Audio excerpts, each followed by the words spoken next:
Aujourd'hui, on est avec Fabrice Duhaut. Je vais te laisser te présenter. Bonjour Fabrice. Et on est à Cassel, on va en parler longuement. Oui, bonjour Aurélien. Je suis donc adjoint à monsieur le maire de Cassel, à l'essor économique, la culture et l'environnement. Alors, qu'est-ce qui nous rassemble aujourd'hui? On va revenir sur la victoire au village préféré des Français en 2018. On était là aussi, c'était un plaisir.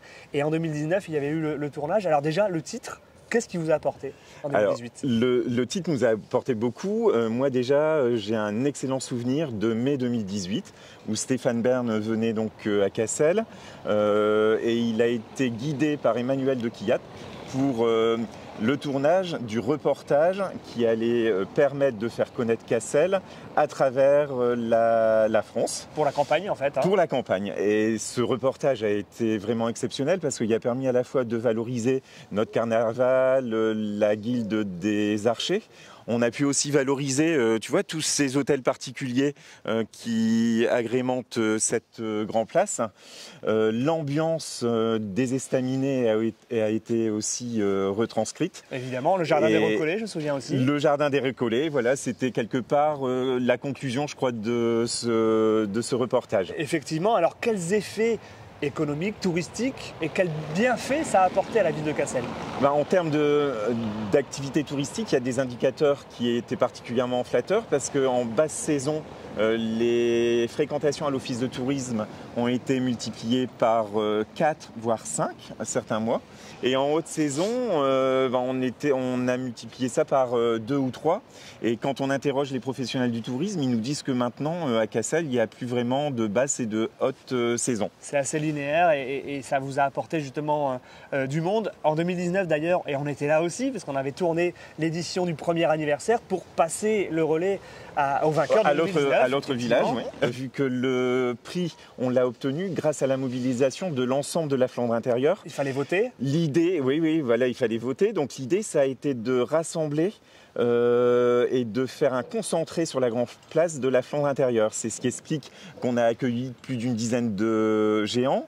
Il y avait également 4 harmonies, on a eu les majorettes de Zermesel, il y avait même le berger et ses moutons de la petite transhumance, de la plus petite transhumance de France de présent.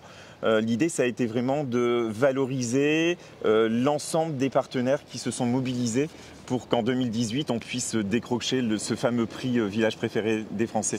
Lors du tournage, justement, en 2019, il y avait des choses assez marquantes. En plus des géants, il y avait des grosses têtes. Vas-y, raconte-nous un peu. Alors moi, il y a 2 choses qui me viennent tout de suite à l'esprit. J'avais travaillé avec la Poste pour la conception, la mise en page du timbre.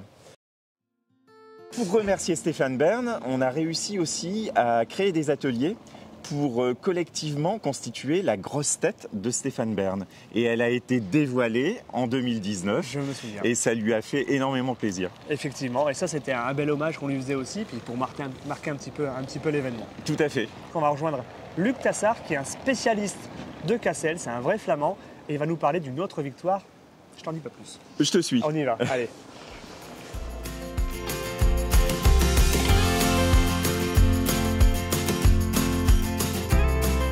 Bonjour Luc. Bonjour Aurélien, bienvenue à Cassel auprès de notre lauréat.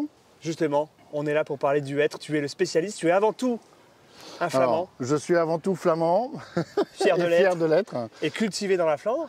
Alors je m'intéresse beaucoup à l'histoire de Cassel en particulier, mais forcément Cassel a un rôle dans la Flandre, donc c'est l'histoire de Flandre en général. On va parler de cet arbre, qui n'est pas n'importe lequel, tu vas nous en parler un petit peu. Tout à fait. Alors, quel est cet arbre? Et on va déjà planter un petit peu le décor, le contexte de Cassel.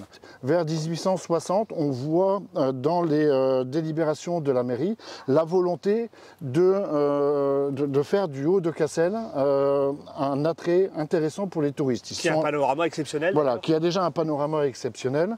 Et donc il a été question, à partir de 1866, de faire un jardin public. Donc le jardin public a pu être réalisé grâce à un donateur qui s'appelle Henri Ternac. Et donc l'arbre a été planté à la fin des années 1800. Vraisemblablement, l'arbre n'a pas été présent dès le début du jardin public. On peut dire que c'est plutôt 1880. Ce hêtre est arrivé dans le cadre de l'aménagement de la terrasse pour faire un jardin public, accueillir les touristes. Et après avoir rasé une petite maison de meunier. Et donc, donc il est vraiment emblématique du développement touristique et de la volonté de la mairie de Cassel de développer cet aspect-là. Très bien. Alors, qu'est-ce que cet arbre a de particulier pour avoir sa place dans un concours? Alors, cet arbre, donc, c'est un être pleureur, comme son nom l'indique. Ce qui est caractéristique, ce sont ses branches très tortueuses. Hein, et on voit, il n'est pas très élevé. Le tronc principal n'est pas très élevé. Mais par contre, on a des branches qui partent presque à l'horizontale et qui sont très développées. Donc, il doit y avoir une emprise sur le tronc qui est très forte. Donc là, regarde, par exemple, sur cette branche-là, certains y voient une tête d'éléphant. Hein, donc on y voit l'œil et on y voit la trompe. Absolument. D'accord. Et bon, alors certains disent que la trompe s'arrête là, d'autres disent que la trompe se poursuit. L'autre caractéristique, c'est qu'il a à peu près une hauteur de 20 mètres, voire peut-être un peu plus, et il a également un rayon de 20 mètres. Donc il a à peu près un développement à l'horizontale qui est le double de sa hauteur, et surtout, donc il fait un couvert qui nous permet d'être à l'ombre quand les promeneurs viennent l'été et qu'il fait chaud. Donc on a beaucoup de gens qui pique-niquent.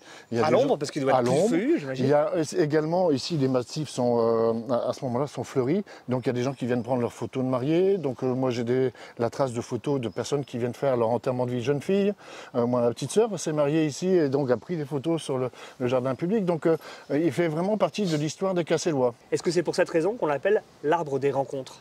Alors en partie, mais c'est aussi parce que c'est un endroit où il y avait des rendez-vous amoureux. Donc les gens venaient se rencontrer ici, un petit peu à l'écart de la Grand Place. Et bien sûr, c'est le fait de faire les photos de mariés. Donc on peut dire que là, c'est la rencontre effectivement de deux personnages. Mais c'est un peu plus pour les rendez-vous amoureux. Mais on peut aussi dire que c'est l'arbre des rencontres dans le sens où il y a beaucoup d'activités de Cassel, donc le Cassel Trophy, un certain nombre de... Le trail, où il y a des buvettes, où en fait les gens viennent se rencontrer ici. C'est vrai qu'on a un espace où on peut mettre des stands et où les gens viennent visiter. Il y a le moulin, le panorama. Il y a la statue Foch. Le hêtre a été témoin de beaucoup de choses, tu vas nous en parler. Oui, tout à fait. Et donc on va dire jusqu'à la Première Guerre, jusqu'à 1914, il y a eu un développement du tourisme, comme je l'ai expliqué, donc avec la rampe alpine, avec un casino, avec le tramway, avec un réaménagement en 1898 du jardin. Mais ça s'est un petit peu essoufflé et surtout il y a eu un coup d'arrêt avec la guerre 14-18. Après, on va dire qu'entre les deux guerres, c'est un petit peu végété, donc il a fallu se reconstruire. Et puis est arrivée assez vite la Deuxième Guerre, et où Cassel était vraiment sur le chemin de l'opération Dynamo, c'est-à-dire du retrait des troupes anglaises pour aller sur Dunkerque et rejoindre l'Angleterre. Donc le Hêtre a vu tout ça. Le Hêtre a vu tout ça. Puis après, donc je dirais, à partir des années 55, on va dire, parce qu'il y a un petit peu d'années de convalescence, à partir des années 55, donc c'était vraiment les promenades, les rencontres, les festivités, donc il a été témoin de tous ces aspects-là. Alors, toute cette histoire est belle, mais comment l'idée de concourir à ce concours de l'arbre de l'année 2022 est-elle venue à vos oreilles? Alors, elle est venue progressivement. Donc, la municipalité de Cassel a souhaité obtenir le label de l'arbre remarquable pour cet arbre-là. Et on l'a obtenu en juillet 2021. À juste titre. À juste titre. Et une réunion de la commission Essor économique, culture et environnement a été faite par Fabrice Duhaut, que l'on a vu tout à l'heure. Et donc, on a abordé cette question-là de l'arbre remarquable.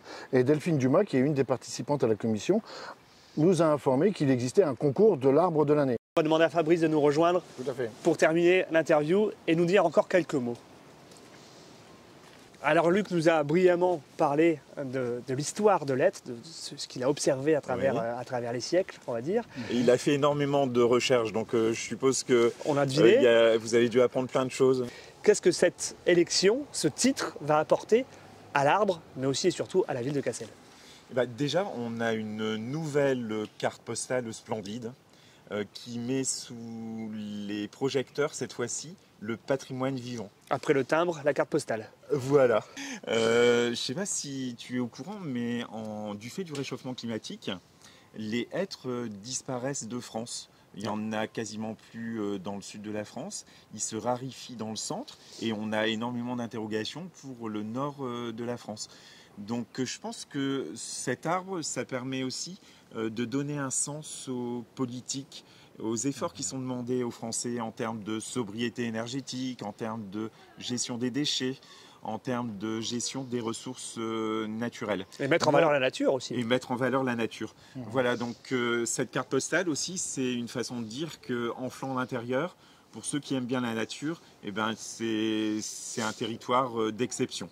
Qu'est-ce que ça peut amener, le fait d'être arbre de l'année 2022, de nouveau du monde qui arrive oui, moi, sur je pense Cassel? qu'il y aura à nouveau du monde, ça contribue à l'attractivité du territoire.